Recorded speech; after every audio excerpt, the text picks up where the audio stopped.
मला माझ्या लाडक्या बहिणींना सांगायचंय, मधून अधून आमचे विरोधक कारण नसताना अशी चर्चा करतात की लाडक्या बहिणींचे पैसे आता थांबवणार आहेत, आता त्यांची गरज संपलेली आहे, गरज सरो वैद्य मरो अशा प्रकारे ते करतील. मी तसं करणार नाही.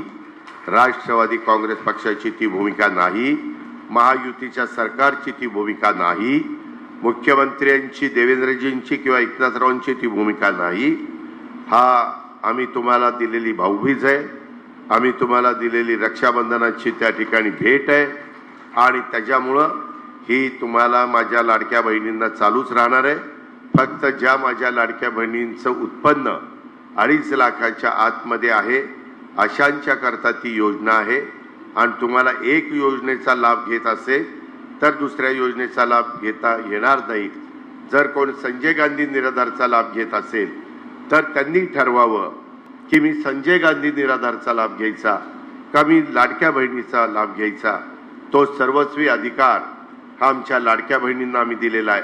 मी कधी कधी त्या ठिकाणी स्पष्ट सांगण्याचा प्रयत्न करतो, त्याच्यातनं गैरसमज निर्माण करण्याचं काम केलं जातं.